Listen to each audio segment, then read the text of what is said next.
Dinda Aprilia. Baik, langsung saja ke materi yang pertama akan disampaikan oleh Sulis. Oke, baik, di sini saya akan menjelaskan yaitu yang pertama tentang uji asumsi klasik. Nah, di situ ada hasil analisis uji normalitas residual pada tabel one sample Kolmogorov-Smirnov. Nah, di situ residual yang dinormalisasi diperoleh beberapa informasi yang penting, yaitu di situ jumlah sampelnya ada 60, terus nilainya yaitu 0,067, terus nilai signifikannya yaitu 0,200. Nah, dengan kriteria keputusan tersebut, jika nilai signya kurang dari 0,05 maka HO diterima sehingga residual dianggap berdistribusi normal. Terus jika nilai signifikannya itu kurang dari 0,05 maka HO ditolak sehingga residual tidak berdistribusi normal.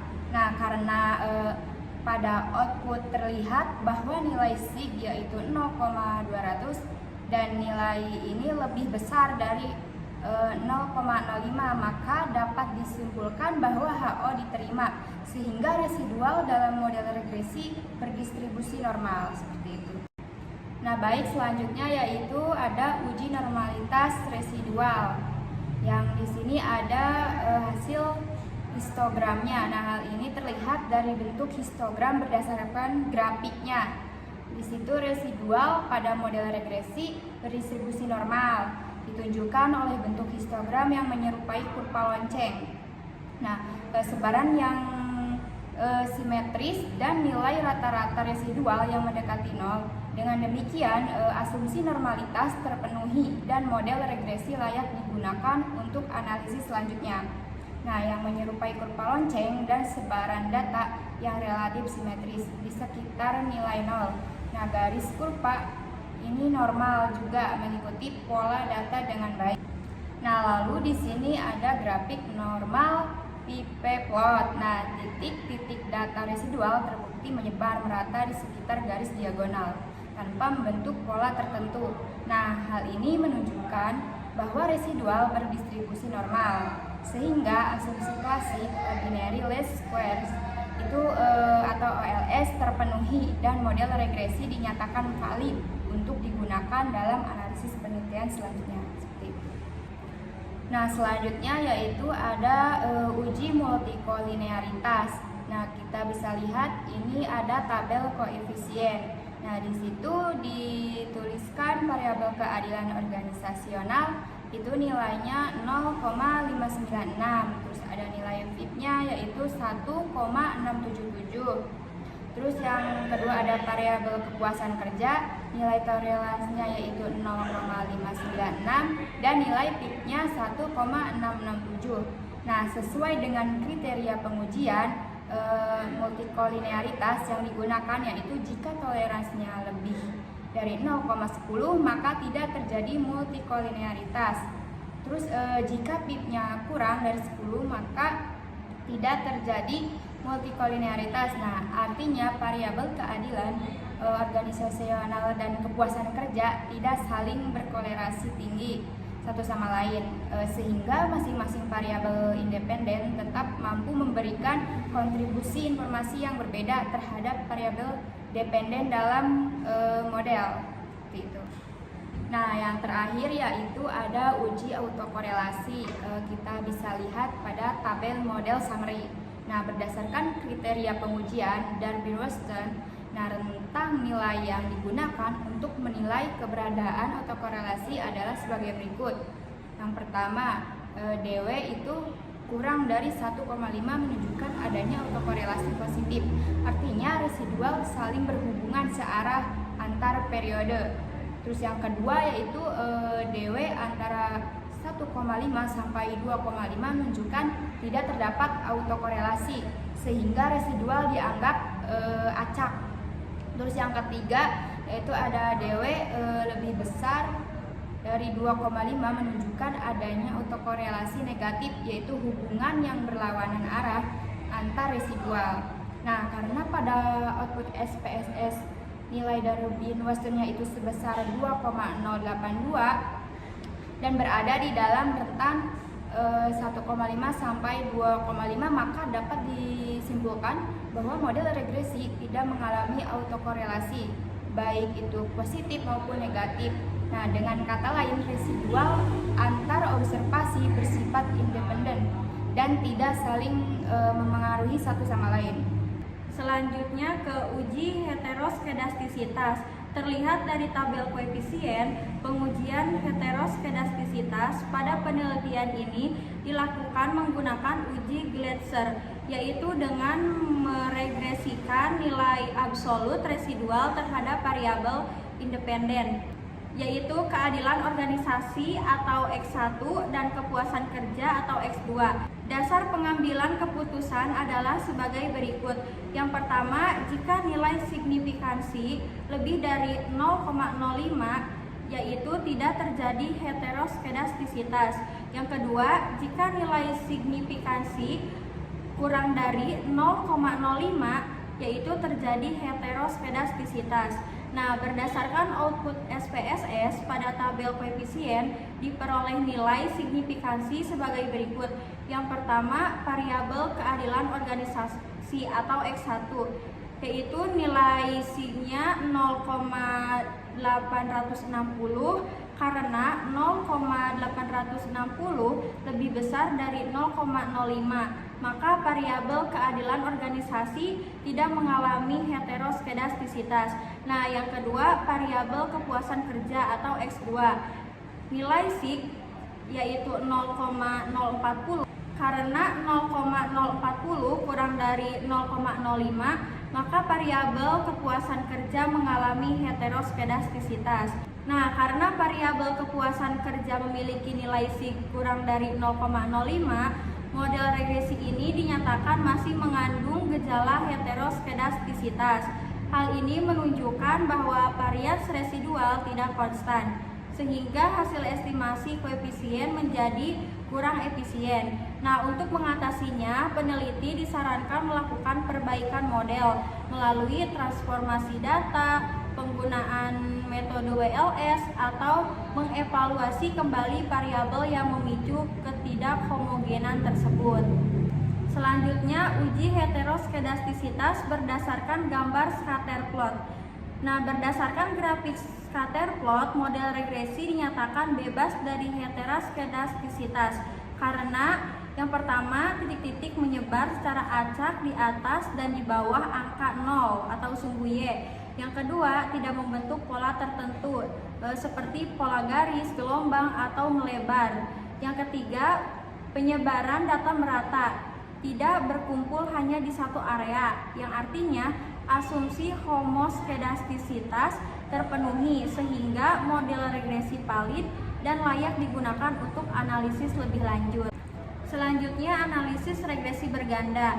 Dilihat dari tabel koefisien, keadilan organisasi X1, kepuasan kerja X2, nilai korelasi R sama dengan 0,975 menunjukkan hubungan positif yang sangat kuat. Peningkatan keadilan organisasi berbanding lurus dengan peningkatan kepuasan kerja karyawan. Selanjutnya, keadilan organisasi X1, komitmen organisasional Y, terdapat hubungan positif. Semakin tinggi keadilan yang dirasakan, semakin kuat komitmen karyawan terhadap kepuasan.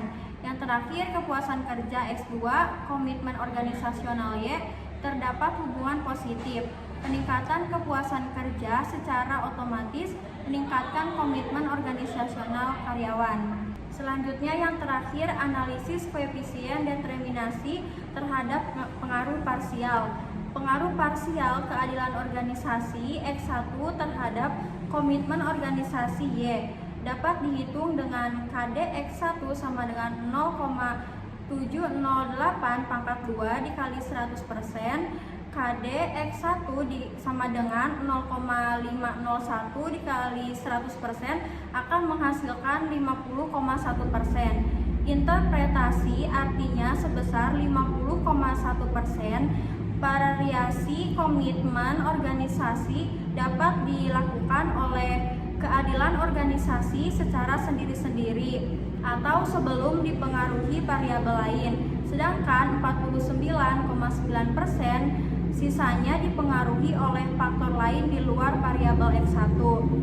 Selanjutnya, pengaruh parsial kepuasan kerja X2 terhadap komitmen organisasi Y dapat dihitung dengan KD X2 sama dengan 0,750 pangkat 2 dikali 100%, KD X2 sama dengan 0,563 dikali 100% akan menghasilkan 56,3%. Interpretasi artinya sebesar 56,3. Variasi komitmen organisasi dapat dijelaskan oleh kepuasan kerja secara parsial.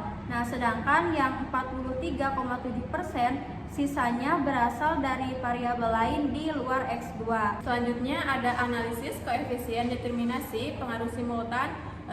Dapat dilihat dari tabel summary, yaitu pengaruh parsial dilihat dari tabel koefisien 1, nilai zero order pengaruh parsial keadilan organisasi atau X1 terhadap komitmen organisasi yaitu Y, yaitu KD X1 sama dengan 0,708 pangkat 2 kali 100%, jadi 0,51 kali 100%, yaitu jumlahnya jadi 50,1%. Nah, interpretasinya artinya sebesar 50,1% variasi komitmen organisasi dapat dijelaskan oleh keadilan organisasi secara sendiri-sendiri sebelum dipengaruhi variabel lain. Sedangkan 49,9% sisanya dipengaruhi oleh faktor lain di luar variabel X1. Nah, pengaruh parsial kepuasan kerja X2 terhadap komitmen organisasi atau Y, yaitu KD X kali 2 sama dengan 0,750 pangkat 2 kali 100%, yaitu jadi 0,563 kali 100%, jadi 56,3%. Nah, interpretasinya artinya sebesar 56,3%. Nah, variasi komitmen organisasi dapat dijelaskan oleh kepuasan kerja secara parsial, sedangkan 43,7% sisanya berasal dari variabel lain di luar X2. Selanjutnya ada uji hipotesis pengaruh parsial, dapat dilihat dari tabel koefisien dengan uji T, yaitu pengaruh keadilan organisasi atau X1 terhadap komitmen organisasional yaitu Y, karena T hitung sama dengan 3,848 lebih dari T tabel sama dengan 2,001 dan sig sama dengan 0,000 kurang dari alfa 0,05, maka H0 ditolak. Artinya keadilan organisasi berpengaruh signifikan terhadap komitmen organisasional. Nah, pengaruh kepuasan kerja atau X2 terhadap komitmen organisasional atau Y karena T hitung sama dengan 4,980 lebih dari T tabel sama dengan 2,001 dan sig sama dengan 0,000 kurang dari alfa yaitu 0,05, maka H0 ditolak. Artinya kepuasan kerja berpengaruh signifikan terhadap komitmen organisasional.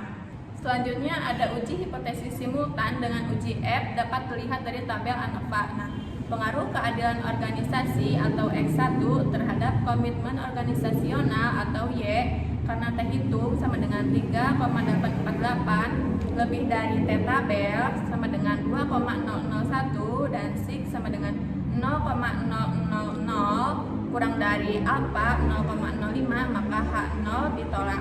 Artinya keadilan organisasi berpengaruh signifikan terhadap komitmen organisasional.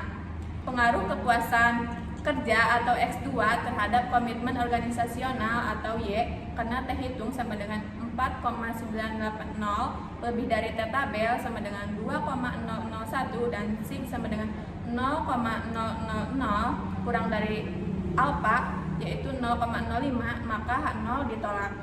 Artinya kepuasan kerja berpengaruh signifikan terhadap komitmen organisasional. Jadi kesimpulannya, berdasarkan hasil penelitian dapat disimpulkan bahwa model regresi yang digunakan telah memenuhi uji asumsi klasik sehingga layak untuk pengujian hipotesis. Hasil analisis menunjukkan bahwa keadilan organisasi dan kepuasan kerja masing-masing berpengaruh signifikan terhadap komitmen organisasional karyawan. semakin adil perlakuan yang dirasakan karyawan serta semakin tinggi kepuasan kerja yang diperoleh, maka semakin tinggi pula komitmen karyawan terhadap organisasi secara simultan. Nah, kedua variabel tersebut berpengaruh positif dan signifikan terhadap komitmen organisasional sehingga peningkatan keadilan organisasi dan kepuasan kerja dapat mendorong meningkatkan komitmen karyawan. Sekian presentasi dari kelompok kami, kurang lebihnya mohon maaf. Wassalamualaikum warahmatullahi wabarakatuh.